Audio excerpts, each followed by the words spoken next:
Sumber daya usaha. Ada 6 sumber daya usaha yang biasa dipakai dalam dunia bisnis ataupun manajemen. Kita bahas satu persatu ya. Yang pertama adalah unsur man atau unsur manusia. Man adalah orang yang melakukan dan menggerakkan berbagai aktivitas untuk mencapai tujuan organisasi atau perusahaan. Unsur manusia itu terdiri dari jumlah yang sesuai kebutuhan dan formasi persyaratan kerja, seperti misalnya pendidikan, pengalaman, kemampuan, dan juga keterampilan. Kemudian unsur yang ketiga adalah komposisi. Maksudnya seperti apa sih? Unsur pelaksana siapa saja, kemudian pimpinan, bagian administrasi, bagian teknis, dan bagian komposisi lainnya menyesuaikan dengan posisi atau kondisi perusahaan. Kemudian unsur yang kedua adalah money atau uang.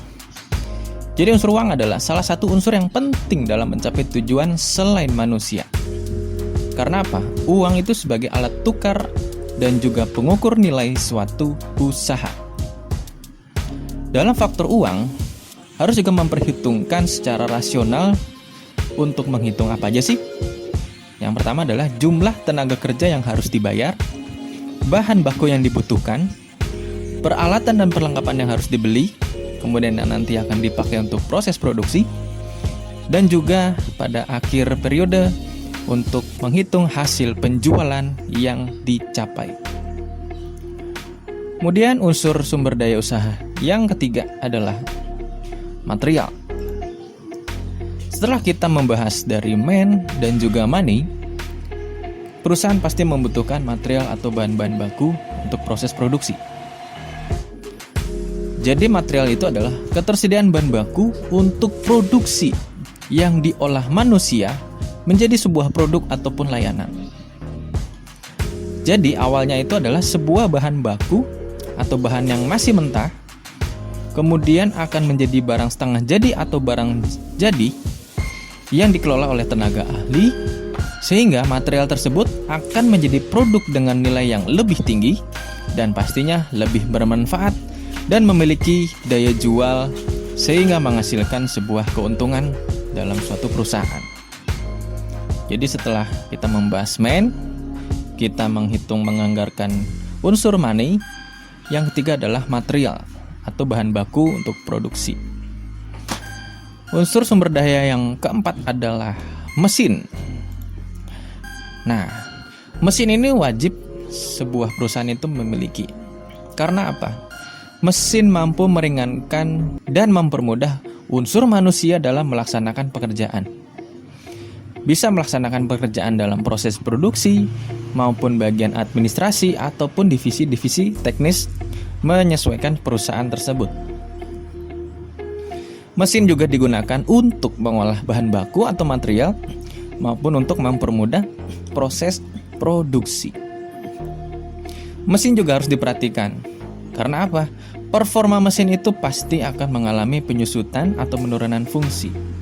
Sehingga kegiatan maintenance ataupun servis berkala itu harus dilakukan supaya apa?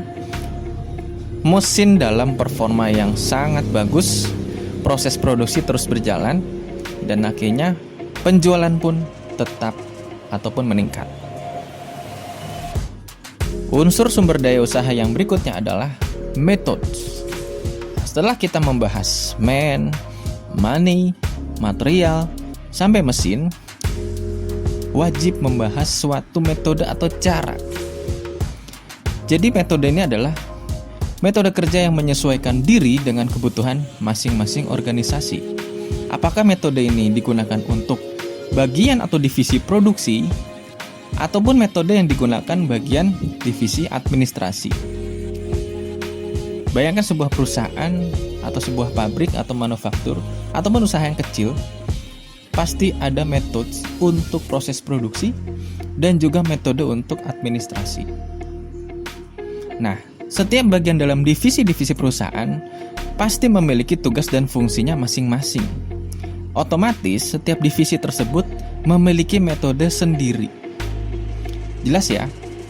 Divisi produksi tidak akan sama dengan divisi administrasi metodenya. Tetapi pada intinya adalah masing-masing metode yang dijalankan tentunya selaras dengan divisi lain sehingga tujuan umum perusahaan akan tercapai. Kemudian, unsur sumber daya yang keenam adalah market. Jadi apa itu market? Yang jelas bukan sebuah definisi menerangkan adanya tempat, tetapi adalah pasar merupakan unsur yang sangat penting dalam manajemen dan sifatnya sangat strategis. Maksudnya gimana sih? Market atau penguasaan pasar dalam arti ini adalah menyebarkan dominasi hasil produksi, bisa jadi merupakan suatu faktor yang menentukan keberlangsungannya perusahaan. Jadi intinya, market ini kita masukkan sebuah produk dan layanan kita sehingga kita dapat mendominasi produk kita di dalam market tersebut. Nah, pada intinya adalah pasar merupakan sumber utama sebuah perusahaan dalam memperoleh pendapatan. Jadi permasalahan lain adalah gimana caranya mempertahankan pasar yang telah dikuasai dari ranah kompetitor. Bisa dengan berbagai riset, kita mengubah atau mengupgrade strategi pemasaran, mengupgrade kualitas produk, menaikkan kuantitas produk berdasarkan permintaan tentunya ya, dan juga strategi penentuan harga yang sesuai dengan selera dan daya beli pelanggan. Karena apa? Itu merupakan hal yang perlu didalami dalam masalah ini. Kita sudah membuat suatu alur sumber daya manusia dan juga sumber daya usaha, tetapi juga market harus kita perhatikan agar sebuah produksi usaha itu tidak menjadi sia-sia. Silahkan mempelajari teman-teman mengenai sumber daya usaha dalam pembelajaran jarak jauh, produk kreatif, dan kewirausahaan kelas 11.